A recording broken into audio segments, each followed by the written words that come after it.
Merci de nous rejoindre sur Al24 News pour ce nouveau rendez-vous de l'actualité, à la une de l'actualité de ce mardi 13 février.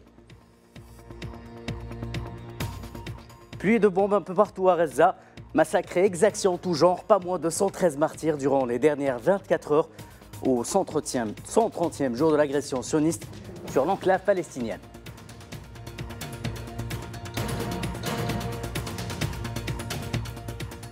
Courageuse et organisée, la résistance palestinienne réalise des opérations qualitatives sur le terrain.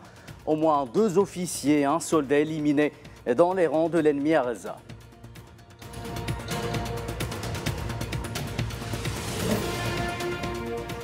Les plans sionistes d'envahir Rafah inquiètent au plus haut niveau la communauté internationale. Le chef de la diplomatie allemande l'exprime en conférence de presse.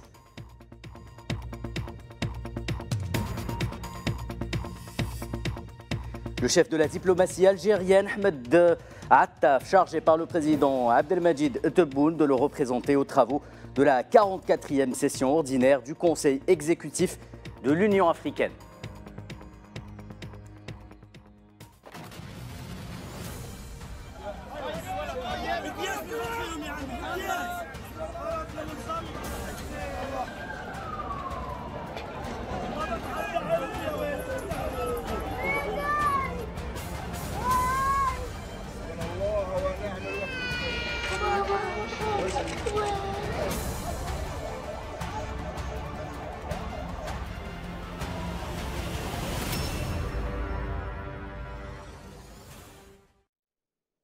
Madame, Monsieur, bonsoir. Au 130e jour de l'agression sioniste sur Gaza, les martyrs palestiniens ainsi que les blessés se comptent par centaines. L'enclave palestinienne a encore vécu des heures difficiles, marquées par des bombardements intensifs ayant ciblé plusieurs zones de Gaza. Selon le bilan quotidien des victimes émis par le ministère de la Santé à Gaza, l'entité sioniste a commis pas moins de 16 massacres contre des familles et des civils durant les dernières 24 heures. Des exactions qui ont fait 133 martyrs et 162 blessés.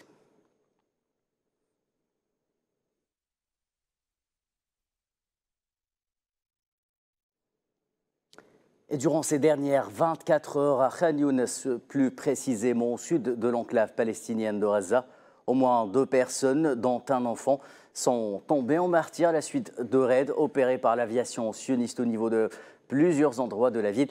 L'enfant en question a été tué après que l'armée d'occupation a ouvert le feu sur lui.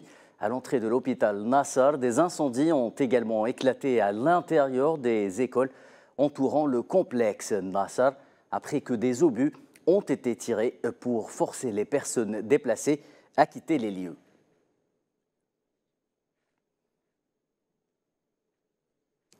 Et à l'issue de 130 jours consécutifs d'une agression génocidaire sans précédent, le bilan global des victimes s'élève à près de 28 500 martyrs et 68 200 blessés. Rappelons que près de 2 tiers des martyrs sont en fait des femmes et des enfants et qu'une grande partie des victimes se trouvent toujours coincées sous les décombres.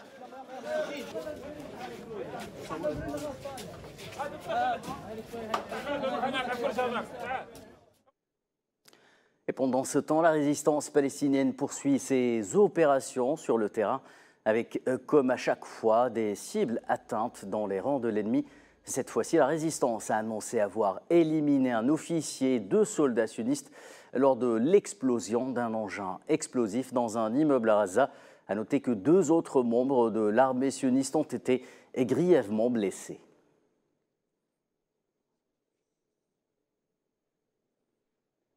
La situation à Gaza du point de vue de l'UNRWA dans l'actualité du soir également.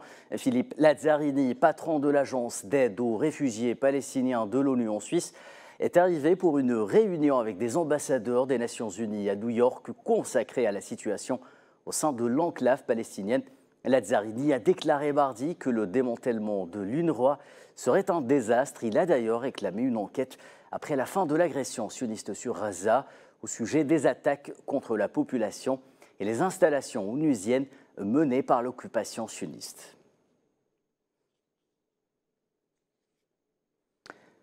Forcer 1,7 million de Palestiniens déplacés dans la ville de Rafah à évacuer à nouveau est illégal et aura des conséquences catastrophiques. Déclaration signée Human Rights Watch dans un message publié par l'Organisation de défense des droits humains sur son compte sur la plateforme X, a souligné qu'il n'y a aucun endroit sûr où aller à Gaza. L'ONG a également appelé la communauté internationale à prendre les mesures nécessaires pour prévenir de nouvelles atrocités. Imaginez que vous deviez survivre à un génocide pendant plus de 4 mois alors que vous manquez à peu près de tout. Les pénuries provoquées par l'entité sioniste dans les régions nord de Gaza sont l'autre ennemi de la population acculée, coupée du monde et soumise à toutes sortes de violations. Et lorsqu'il s'agit de se nourrir dans de pareilles conditions, les familles ne savent plus vers qui se tourner. Naïla Hamouda. Ils consomment tout pour survivre. Dans un contexte de famine croissante, résultant des bombardements sionistes incessants et du siège complet imposé depuis le 7 octobre, les Palestiniens de Gaza sont obligés de recourir à des mesures extrêmes. Dans le nord de l'enclave, des centaines de milliers de personnes sont confrontées à la dure réalité de famine. Elles achètent des aliments pour animaux et les mélangent avec du blé pour faire du pain.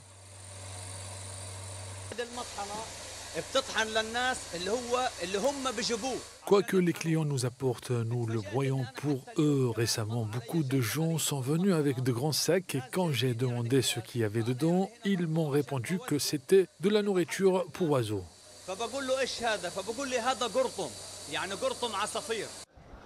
Alors que les combats font rage, les aides arrivent au compte-gouttes au nord de Gaza. Cela a fait grimper les prix des denrées alimentaires, rendant difficile pour les Gazaouis de se procurer même les produits de base comme la farine.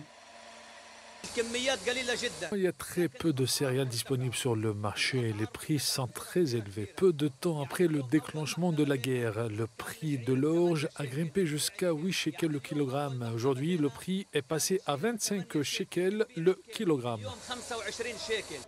Il ne distingue plus entre la nourriture humaine et animale. L'ensemble de la population palestinienne souffre d'insécurité alimentaire aiguë. Plus d'un quart d'entre eux, soit un demi-million de personnes, se trouvent au stade de faim le plus extrême. Ce que nous mangeons maintenant, c'est ce que nous avions l'habitude de nourrir notre bétail. Personne ne mangeait de telles choses auparavant. Parfois, il y a même de sable dedans, mais nous n'avons pas le choix. Nous devons manger tout ce qu'ils vendent. Les Gazaouis sont confrontés à un grand danger en raison de la pénurie de nourriture. Recourir à des aliments non comestibles nuit à leur santé, en plus du manque d'eau potable. La situation est encore exacerbée par le manque de médecins et d'hôpitaux opérationnels dans le nord. La chef de la diplomatie allemande, Annalena Baerbock, s'est dite très préoccupée par les plans sionistes visant à mettre en place une vaste offensive militaire terrestre à Rafah, a-t-elle déclaré ce mardi lors d'une conférence de presse à Berlin avec le ministre palestinien des Affaires étrangères, Riyad El-Maliki.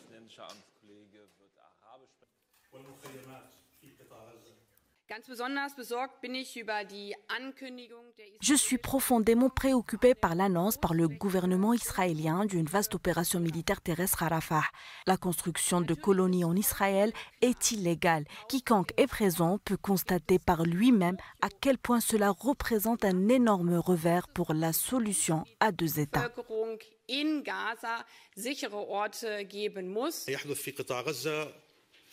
Les développements à Gaza sont extrêmement dangereux. Aujourd'hui, c'est le 130e jour depuis le début de la guerre contre Gaza. Des dizaines de milliers de Palestiniens, pour la plupart des femmes et des enfants innocents, ont été tués ou blessés dans cette guerre. Il ne reste plus rien à Gaza qui puisse être décrit comme un lieu sûr pour les 2,4 millions de Palestiniens. Rien de digne d'être mentionné n'existe encore.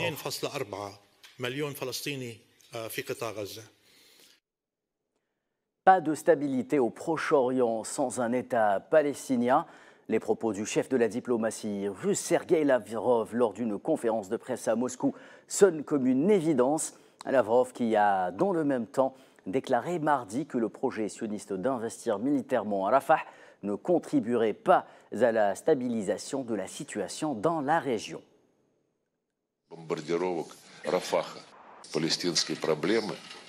Nous avons à maintes reprises averti que la problématique palestinienne, qui n'a pas été résolue depuis des décennies, est l'échec de la création d'un État palestinien à part entière et conformément aux décisions des Nations Unies, demeure l'élément principal qui crée l'instabilité et la violence au Moyen-Orient. Nous sommes à la recherche des issues pour sortir de cette situation catastrophique. Nos collègues américains poussent le Moyen-Orient vers le désastre.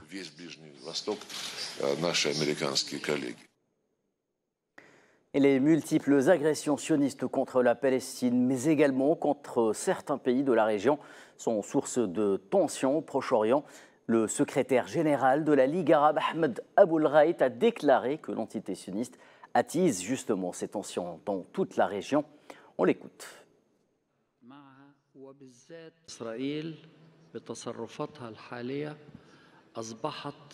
Israël, avec ses actions actuelles, menace la continuité des accords qu'il a signés, en particulier de la part d'un pays comme l'Égypte et d'un pays comme la Jordanie.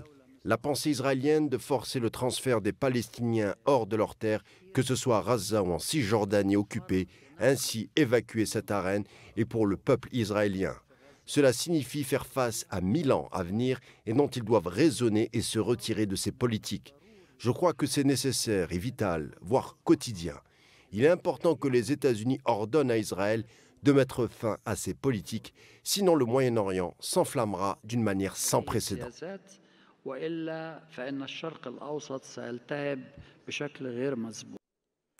Et le président turc Recep Tayyip Erdogan a salué les efforts déployés dans le cadre des procédures judiciaires internationales, je cite, contre les crimes de guerre et les crimes contre l'humanité commis contre nos frères et sœurs à Gaza. Le président turc a également fait part de sa gratitude aux pays concernés dans le processus judiciaire, notamment l'Afrique du Sud, avant de se dire préoccupé par les politiques qualifiées d'imprudentes du gouvernement sioniste.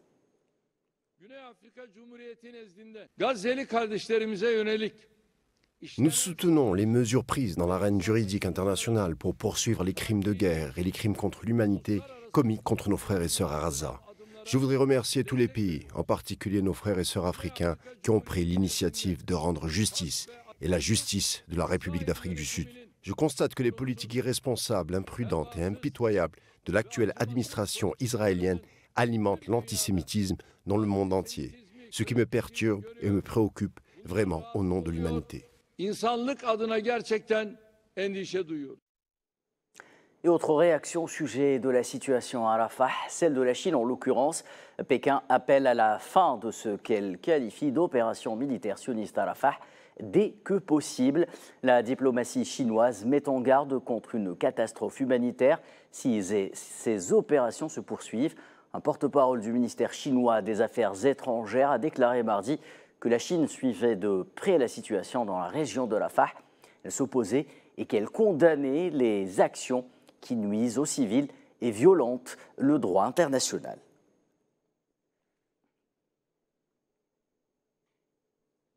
Et des nouvelles au sujet d'une trêve à Gaza en provenance de la Maison-Blanche. Cette fois-ci, le président américain Joe Biden a déclaré qu'une pause d'au moins 6 semaines dans l'enclave palestinienne serait, selon lui, en discussion.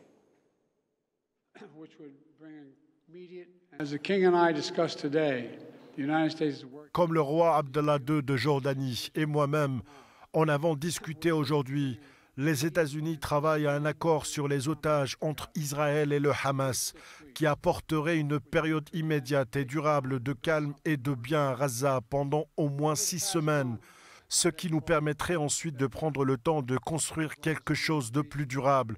Au cours du mois dernier, j'ai eu des entretiens avec le Premier ministre Netanyahou ainsi qu'avec les dirigeants de l'Égypte et du Qatar afin de poursuivre ces efforts.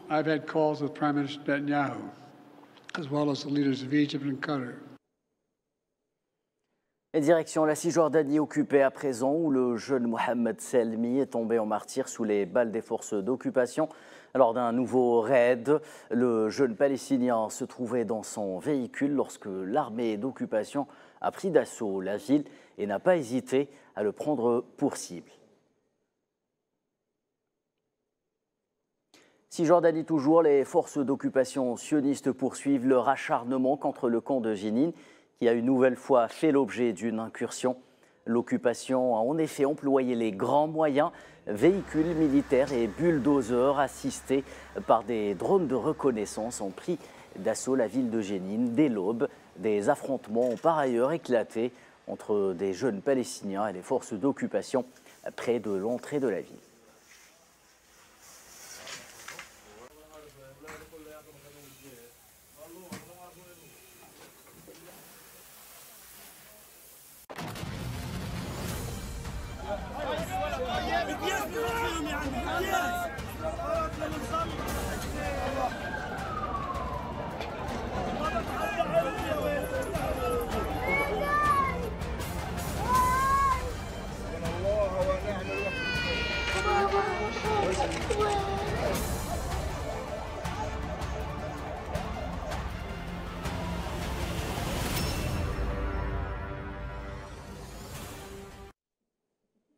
Et les craintes vis-à-vis de ces tensions mondiales font aussi réagir le patron de l'Agence internationale de l'énergie atomique, Raphaël Grassi, se dit en effet très méfiant quant à l'exacerbation des tensions et des risques qui lui sont inhérents.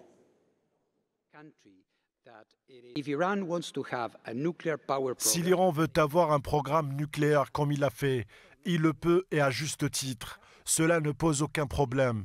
Mais il doit avoir un système d'inspection à la mesure de ce qu'il fait et ne pas continuer à ne pas donner des réponses et la coopération qu'il devrait apporter à l'agence. Je pense donc que le facteur nucléaire doit toujours être respecté dans le cadre des règles bien établies qui s'appliquent à la grande majorité des quelques 30 pays qui utilisent l'énergie nucléaire sans aucun problème.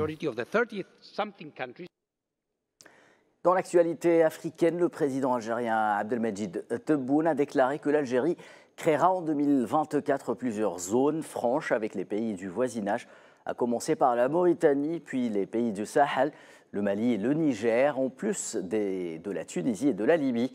Dans son allocution prononcée à l'occasion de la 41e réunion du comité directeur des chefs d'État et de gouvernement de l'Agence de développement de l'Union africaine, NEPAD, Abdelmajid Tebboune a appelé ses homologues africains à mobiliser davantage de ressources humaines, techniques et financières afin de mettre en œuvre les projets continentaux pionniers de l'agenda 2063 de développement de l'Afrique. Le président Tebboune a appelé également à renforcer les efforts pour parvenir à la complémentarité et à l'intégration continentale, y compris l'accélération de la mise en œuvre de l'accord de libre-échange continental.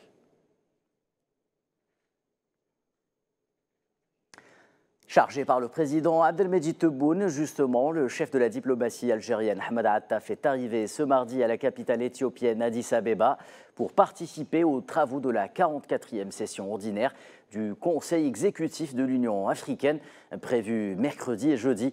Selon un communiqué du ministère des Affaires étrangères, la réunion s'inscrit dans le cadre des préparatifs du 37e sommet des chefs d'État et de gouvernement de l'Union africaine, prévu samedi et dimanche prochain.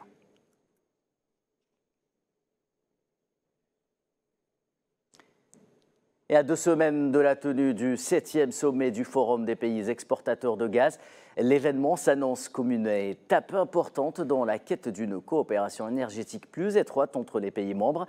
Alger est prête à relever ce défi avec détermination, confiance et ouverture d'esprit dans l'intérêt commun de tous les acteurs, que ce soit producteurs ou consommateurs. Mohamed Wali Belchaban. Capitale mondiale du gaz, Alger se dit prête à accueillir le 7e sommet des chefs d'État et de gouvernement du Forum des pays exportateurs de gaz. Ce rendez-vous d'envergure internationale représente une opportunité cruciale pour l'Algérie de démontrer son leadership dans le secteur énergétique mondial. Cet événement mondial important tracera la voie à suivre pour un avenir énergétique durable, sûr et prospère pour les États membres, afin de pousser l'industrie gazière à contribuer à assurer la sécurité énergétique et à soutenir et accompagner la transition énergétique sur le long terme. Omniprésente sur le paysage énergétique mondial, l'Algérie joue un rôle stratégique dans l'industrie gazière. Sa participation active au GECF confirme son engagement en faveur de la coopération et de la solidarité entre les nations productrices de gaz. Le sommet des chefs d'État et de gouvernement du Forum des pays exportateurs de gaz proposera des orientations stratégiques de haut niveau pour le Forum, en adoptant la déclaration d'Alger qui garantit l'engagement des États membres de coopérer entre eux pour faire face aux défis mondiaux et aux changements géopolitiques et garantir les intérêts communs des États membres dans le domaine de l'industrie gazière. Lors de ce sommet, les experts s'attendent à la création d'une organisation des pays exportateurs de gaz. Cette initiative vise à promouvoir la stabilité du marché, à renforcer leur influence collective et à protéger les intérêts de tous les acteurs. Ces pays doivent créer cet organisme pour discuter tous les problèmes. Cela doit être fait. Il faut qu'on soit raisonnable. Chaque forum, chaque sommet ne peut pas résoudre tous les problèmes à la fois. Il y a des propositions qu'ils doivent trouver une oreille attentive. Tout le monde est conscient des problèmes du marché de l'énergie en général. C'est pour cette raison que cette organisation doit être créée. La présence de l'Algérie au Conseil de sécurité de l'ONU a une grande importance à ce projet. Ce sujet sera à l'ordre du jour pour protéger les droits de tous les concernés par ce marché.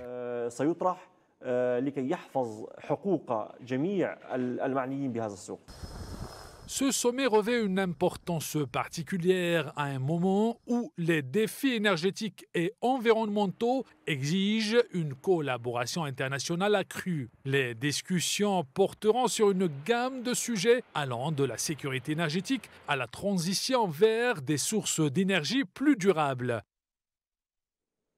À la direction de la Russie, les autorités du pays ont décidé de lancer un avis de recherche contre la première ministre estonienne Kaja Kallas. L'information a été rendue publique ce mardi par le ministère de l'Intérieur russe. Kaja Kallas est poursuivie en Russie dans une affaire pénale. Le secrétaire d'État estonien Taimar Peterkop a également été visé par un avis de recherche, ainsi que le ministre de la Culture de la Lituanie, Simonas Kairis.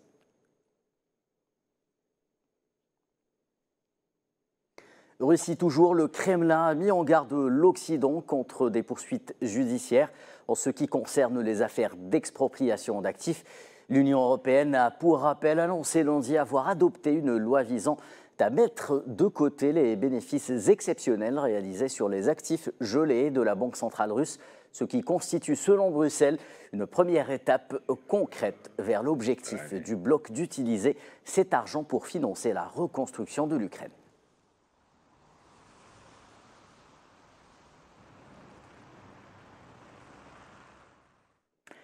Cannes 2023, le temps des célébrations se poursuit en Côte d'Ivoire après le sacre des éléphants en finale de la Coupe d'Afrique des Nations face au Nigeria sur le score de 2-1. Après les scènes de fête à Abidjan, à Paris, à l'issue de la victoire, les joueurs et l'entraîneur Emers Faé ont été reçus par le président Alassane Ouattara. Le chef de l'État ivoirien a annoncé qu'il offrait 100 millions de francs CFA à l'entraîneur des éléphants Emers Faé, ainsi que 50 millions aux joueurs et une villa de la même valeur. Le ministre délégué au sport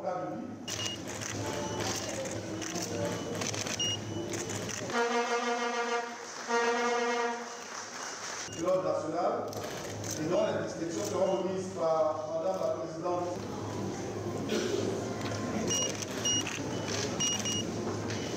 Travailler et se préparer dans les meilleures conditions. 3 dernières Cannes, c'est trois entraîneurs locaux qui ont gagné. 3 entraîneurs qui connaissent leur équipe nationale parce qu'ils y ont joué. Donc là, le message il est clair. Le message il est clair. C'est vrai qu'il y a beaucoup de pays encore qui pensent que les entraîneurs, les sélectionneurs européens sont plus qualifiés que nous, mais non. Ils n'ont rien de plus que nous. Et je dirais même plus que nous, on a plus qu'eux parce qu'on connaît là où on met les pieds. Bravo aux Ivoiriens pour ce sacré, pour ces rétributions. Sur ce s'achève ce 19h. Merci de l'avoir suivi. Excellente suite des programmes sur Al 24 News. La suite avec l'échiquier international présenté par Karim Bouaziz.